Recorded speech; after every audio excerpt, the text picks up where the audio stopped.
Welcome, dear friends, to a heartwarming tale of compassion and redemption. Enjoy the story. Sarah limped down the sterile hospital corridor, her mop leaving wet streaks on the linoleum floor. The harsh fluorescent lights cast unflattering shadows on her plain face, accentuating the deep-set worry lines etched around her eyes. At 32, Sarah looked much older, worn down by years of hardship and the constant struggle to fit in. As she approached the nurse's station, Dr. Michael Stevens, the chief of staff, emerged from his office. His expensive Italian loafers squeaked on the freshly mopped floor, and his face contorted into a scowl. "Sarah, what the hell is this bucket doing in the middle of the hallway? It's a safety hazard," he barked, gesturing dramatically at the metal bucket nestled safely against the wall. Sarah's shoulders slumped as she turned to face her boss. "I'm sorry, Dr. Stevens. I'll move it right away." "Not right away. Now!" Dr. Stevens snapped, his face reddening. "You're always causing problems, Sarah. I swear, sometimes I think you're more trouble than you're worth." As Dr. Stevens stormed off, Nurse Jenny approached Sarah with a sympathetic smile. "Don't let him get to you, hun. He's just in one of his moods again." Sarah forced a weak smile. "Thanks, Jenny. I just wish I knew why he's always picking on me." But deep down, Sarah knew exactly why Dr. Stevens had it out for her. She was the keeper of his dirty little secret, a secret that could destroy his career and reputation if it ever got out. 3 months earlier, Sarah had been working late, cleaning the administrative offices. She thought everyone had gone home for the night when she heard voices coming from Dr. Stevens' office. Curious, she crept closer to the door, which had been left slightly ajar. Inside, she saw Dr. Stevens with a woman she didn't recognize. The woman's voice was urgent, pleading. "Please, Dr. Stevens, my son made a terrible mistake. He was driving drunk and hit someone. I need your help." Sarah's heart raced as she listened to Dr. Stevens agree to falsify medical records in exchange for a hefty bribe. As the woman left, Sarah tried to slip away unnoticed, but Dr. Stevens caught her. His eyes narrowed dangerously as he hissed, "If you breathe a word of this to anyone, you'll be out on the street so fast your head will spin. Understand?" Sarah had nodded mutely, scurrying away as fast as her bad leg would allow. Since that night, Dr. Stevens had made her life a living hell, constantly berating her and threatening her job for the smallest infractions. As Sarah finished mopping the floor, she couldn't help but wonder how her life had come to this. She'd always been different, set apart by the pronounced limp she'd had since childhood. Her parents, more concerned with their next drink than their daughter's well-being, had never bothered to get her the surgery that could have corrected her gait. Growing up, Sarah had been a loner, friendless, and isolated. She threw herself into her studies, earning top grades, but college was never an option. Instead, she'd found herself trapped in a cycle of poverty and low-wage jobs, struggling to make ends meet. When her parents died in a house fire caused by their own drunken carelessness, Sarah had been left truly alone in the world. She'd fought tooth and nail for the dilapidated little house the city had grudgingly provided her, and she'd poured her heart and soul into making it a home. As her shift ended, Sarah made her way to the hospital's small courtyard. It was her favorite place to unwind after a long day, a quiet oasis where she could sit on a bench and let her imagination run wild. In her daydreams, she wasn't the limping janitor everyone overlooked. She was beautiful, successful, and loved. The cool night air caressed her face as she settled onto her usual bench. Sarah closed her eyes, savoring the peace and quiet. Tomorrow was her day off, and she looked forward to tending her small vegetable garden, the one thing in her life that truly brought her joy. Just as she was about to head home, a low moan caught her attention. Sarah's eyes snapped open, scanning the darkness. There, on the ground near another bench, lay a man. He was clutching his side and groaning in pain. Without hesitation, Sarah rushed to his side. "Sir, are you all right? What's wrong?" The man looked up at her with pain-filled eyes. I don't know. My side, it hurts so bad. I was trying to make it to the hospital, but I couldn't." Sarah helped the man to his feet, noticing as she did so that despite his ragged appearance, he wasn't as old as she'd first thought. Under the dirt and scraggly beard, She could see a face that was probably close to her own age. "I'm Sarah. I work here at the hospital. Let's get you inside and have someone take a look at you, okay?" The man nodded gratefully. "Thank you. I'm Nick."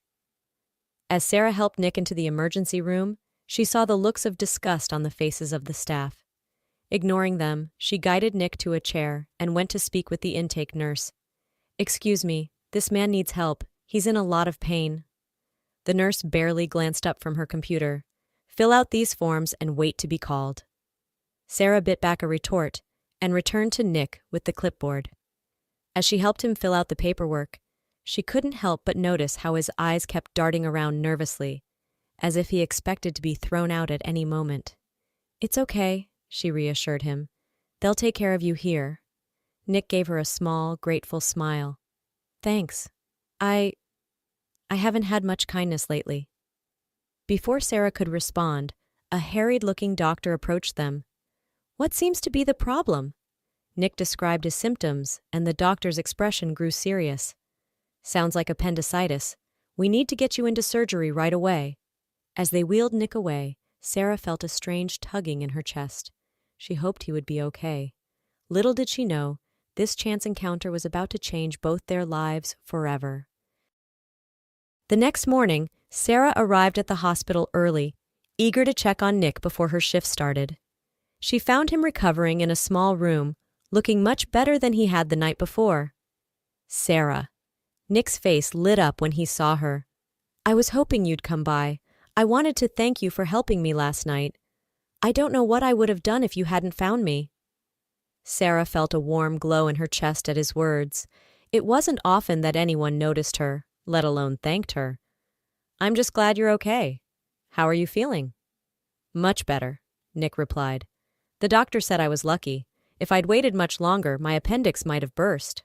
As they chatted, Sarah found herself drawn to Nick's kind eyes and easy smile. Despite his obvious hardships, there was a gentleness about him that she found comforting. Their conversation was abruptly interrupted by the sound of angry shouting in the hallway. Sarah's heart sank as she recognized Dr. Stevens' voice. "Where is she? Where's that useless janitor?" Sarah stood up, her legs shaking. "I'm sorry, I have to go. I'll try to check on you later." Before Nick could respond, Dr. Stevens burst into the room, his face purple with rage. "There you are! What the hell do you think you're doing bringing homeless bums into my hospital?" Sarah flinched at his harsh words. "Dr. Stevens, he needed help. He had appendicitis." "I don't care if he was dying in the street," Dr. Stevens roared. "You've crossed a line this time, Sarah. You're fired. Get your things and get out, and take your vagrant friend with you." Sarah stood there stunned.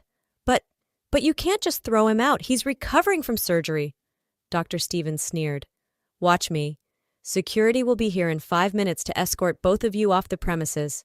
If you're not gone by then, I'll have you arrested for trespassing." With that, he stormed out of the room, leaving Sarah and Nick in shocked silence. Nick was the first to speak. "Sarah, I'm so sorry. This is all my fault."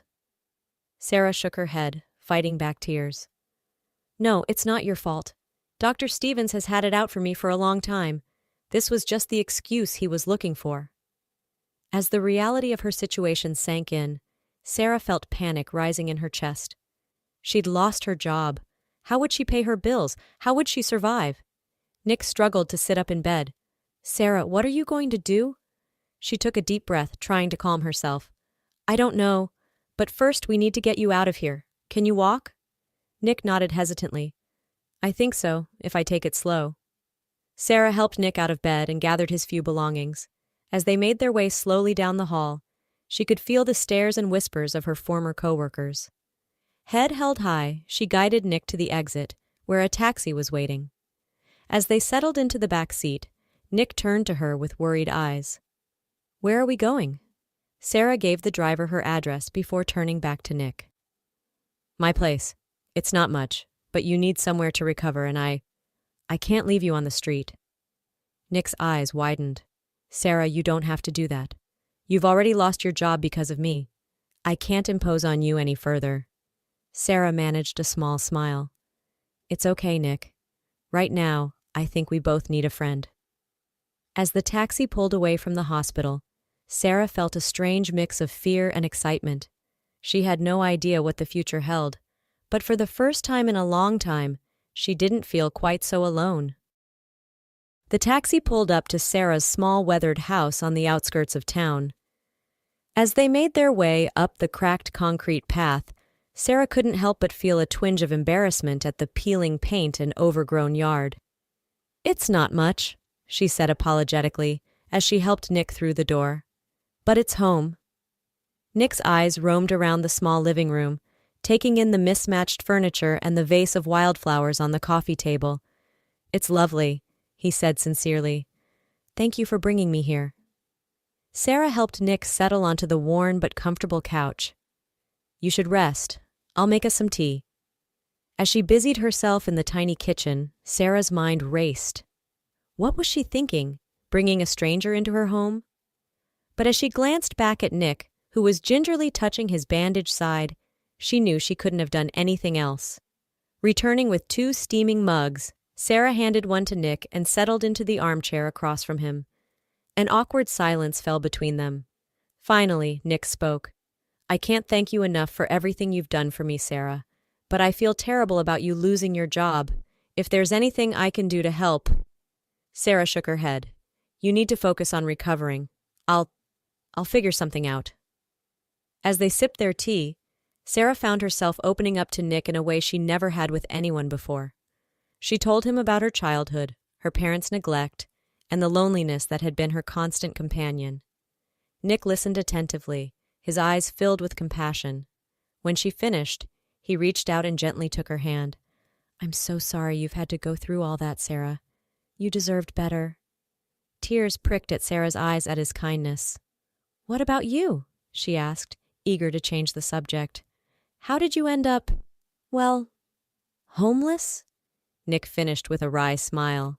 He took a deep breath before continuing. "It's a long story, but the short version is that I caught my wife cheating on me with my best friend. I was so angry and hurt that I started drinking. Before I knew it, I'd lost my job, my house, everything." Sarah squeezed his hand sympathetically. "That's awful, Nick. I'm so sorry." Nick shrugged. "It was my own fault. I let the anger consume me instead of dealing with it. But being on the streets, it changes you, makes you realize what's really important in life." As they continued to talk, Sarah felt a warmth growing in her chest. For the first time in years, she felt truly seen and heard by another person. Their conversation was interrupted by a sharp knock at the door. Sarah opened it to find her nosy neighbor, Mrs. Thompson, peering over her shoulder. "Sarah, dear," Mrs. Thompson said in a sugary voice that didn't match her narrowed eyes. "I couldn't help but notice you bringing a gentleman caller home. Is everything all right?" Sarah felt her face flush with embarrassment and anger. "Everything's fine, Mrs. Thompson. My friend Nick is recovering from surgery and needed a place to stay. Not that it's any of your business." Mrs. Thompson's eyebrows shot up at Sarah's uncharacteristically sharp tone. "Well, I was just concerned, that's all. We don't need any troublemakers in the neighborhood."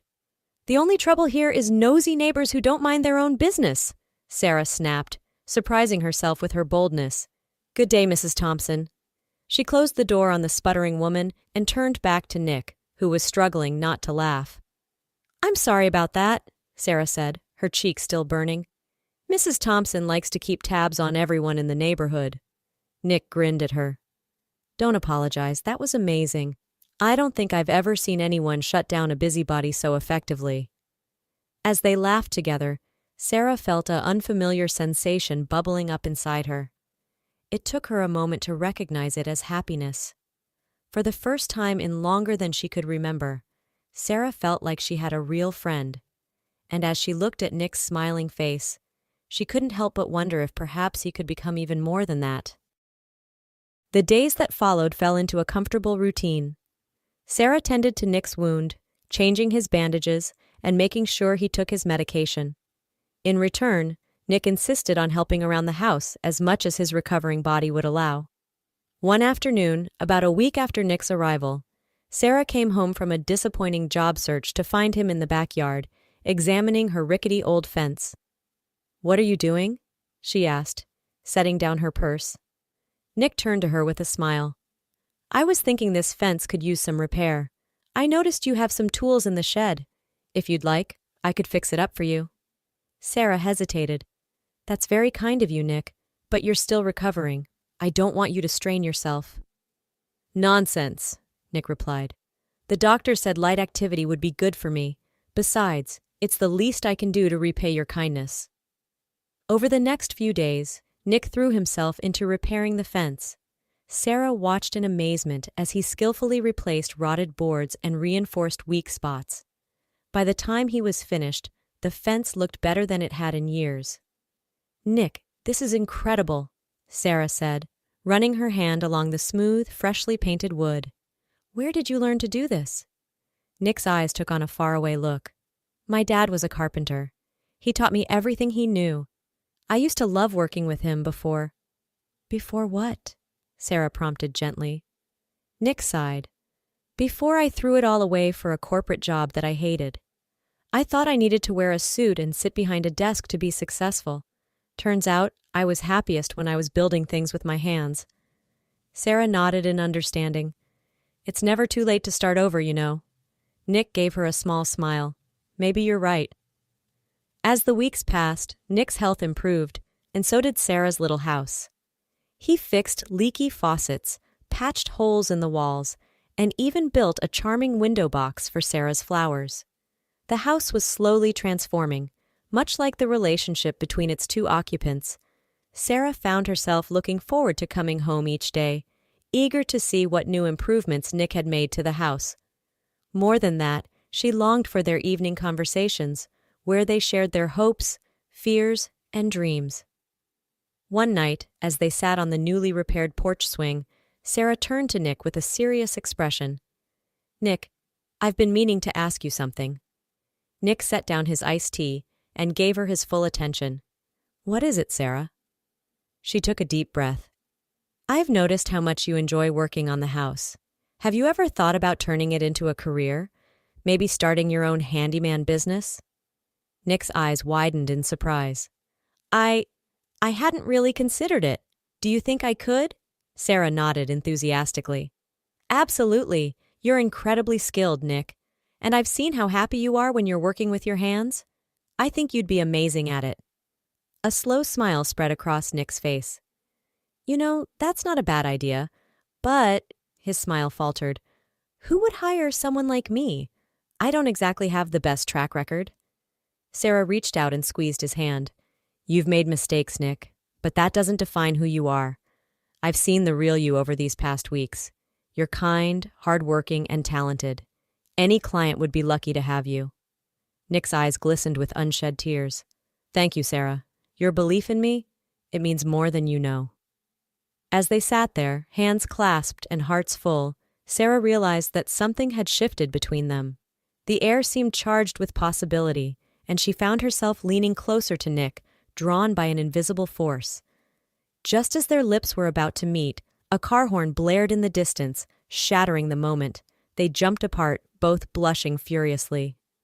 I should probably get some sleep, Nick stammered, rising from the swing. Big day tomorrow if I'm going to start planning this business. Sarah nodded, her heart pounding.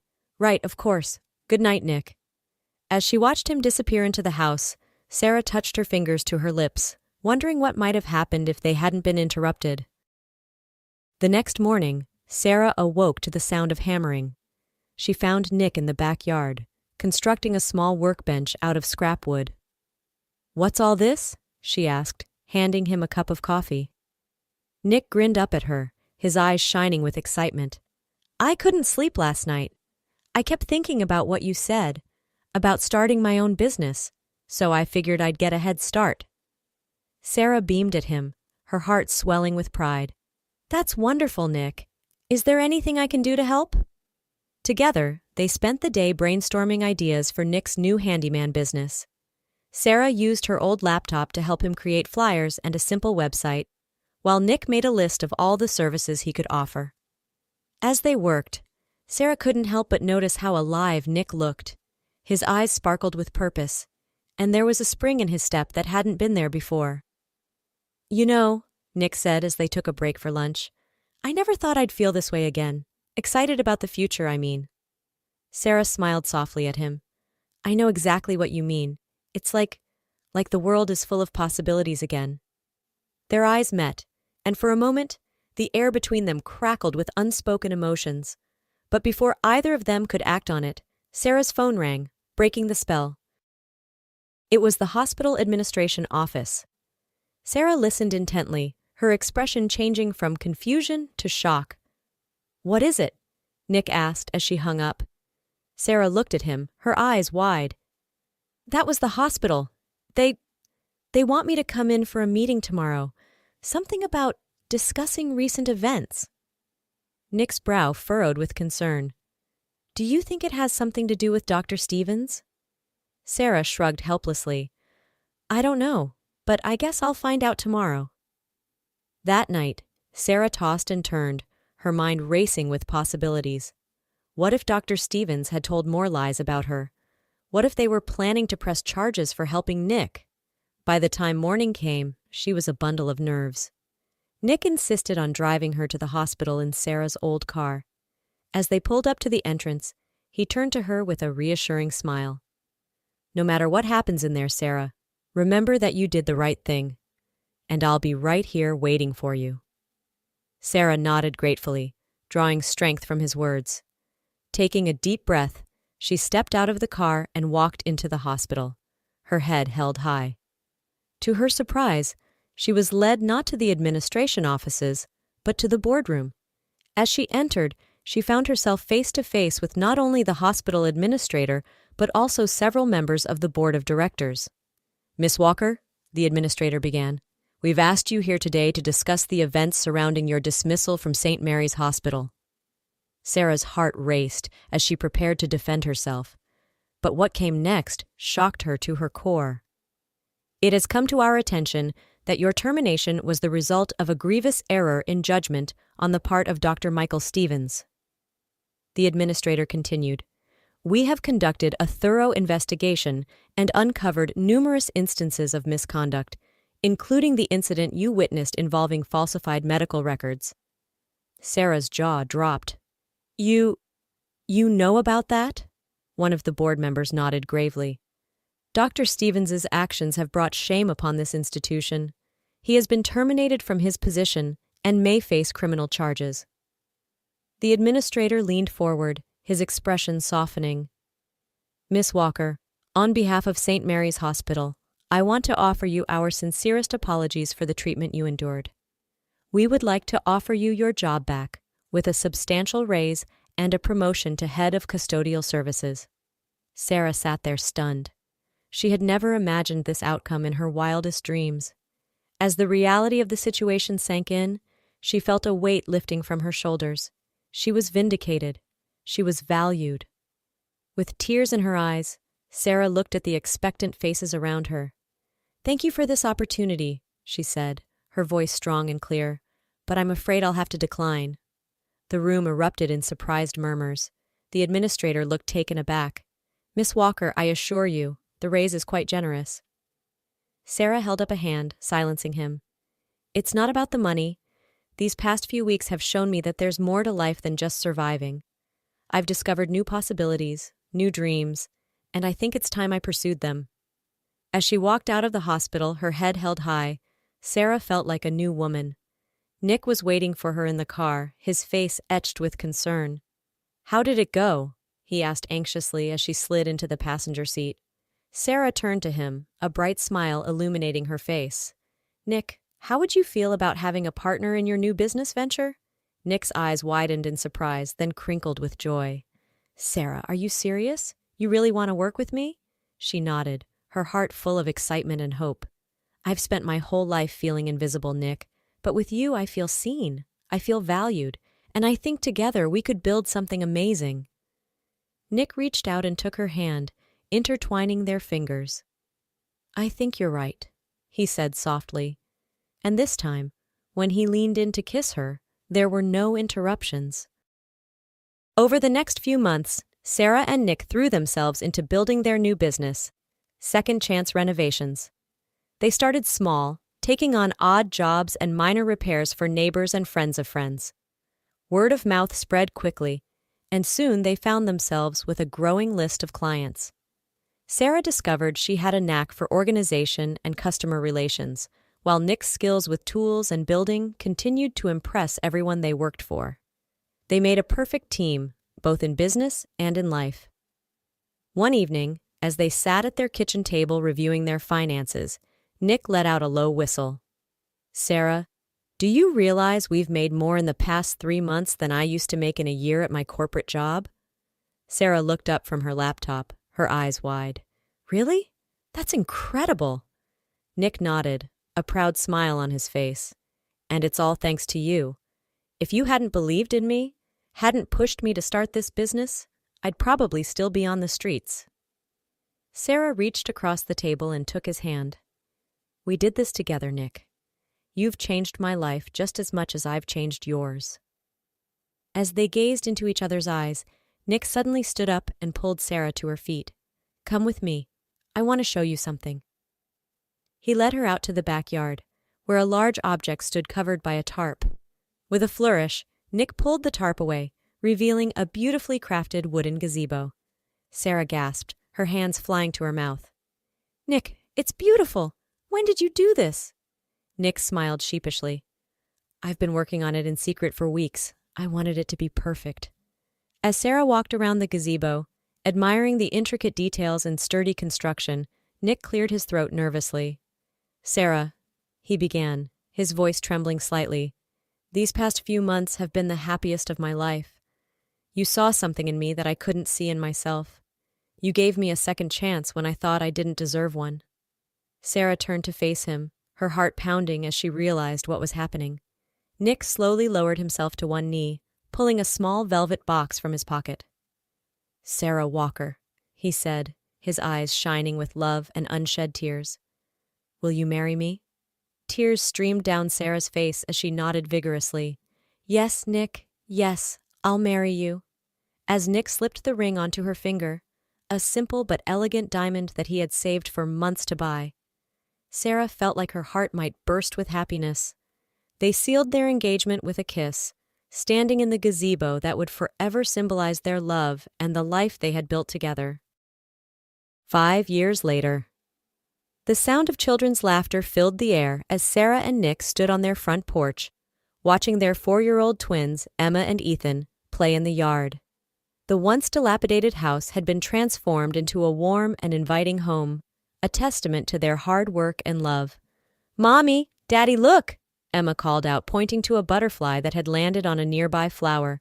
Sarah smiled, leaning into Nick's embrace. "Can you believe how far we've come?" she mused. Nick kissed the top of her head. "Sometimes I still think I'm dreaming, but then I look at you and our children, and I know this is real. This is the life we built together." As they stood there, enjoying the perfect moment, a sleek SUV pulled up in front of their house. A well-dressed couple stepped out, looking around appreciatively. "Mr. and Mrs. Henderson?" Sarah called out, descending the porch steps to greet them. "Welcome to Second Chance Renovations. We're so excited to discuss your home remodeling project." As Nick joined her, shaking hands with their potential new clients, Sarah couldn't help but marvel at the journey that had brought them to this point. From a chance encounter in a hospital courtyard to building a thriving business and a loving family, they had truly created their own happily ever after. Later that night, as they tucked the twins into bed, Emma looked up at Sarah with curious eyes. "Mommy, why do you walk funny sometimes?" Sarah exchanged a glance with Nick before sitting on the edge of Emma's bed. "Well, sweetie, Mommy had an accident when she was little that made her leg a little different. But you know what? It doesn't stop me from doing anything I want to do." Nick sat down next to her, adding, "That's right. Your mom is the strongest, bravest person I know. And do you know what else? It's our differences that make us special." As they turned out the lights and closed the children's bedroom door, Sarah pulled Nick into a tight embrace. "Thank you," she whispered. "For what?"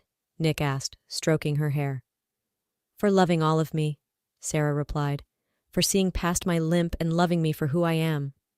Nick tilted her chin up, looking deep into her eyes. "Sarah, your limp is part of who you are, and I love every part of you. It's a reminder of how strong you are, of everything you've overcome. You're perfect just the way you are." As they shared a tender kiss, Sarah knew that she had found not just love, but true acceptance. In Nick's arms, in the home they had built together, and in the family they had created, Sarah had finally found where she belonged. And as for Dr. Stevens, the last they heard, he was serving time for medical fraud. A cautionary tale of how corruption and cruelty ultimately lead to downfall. But for Sarah and Nick, his actions had set in motion a chain of events that led to their happiness. In the end, love, compassion, and second chances had triumphed over bitterness and deceit. As they fell asleep that night, wrapped in each other's arms, Sarah and Nick were grateful for every step of their journey, even the painful ones that had brought them to this moment of perfect contentment.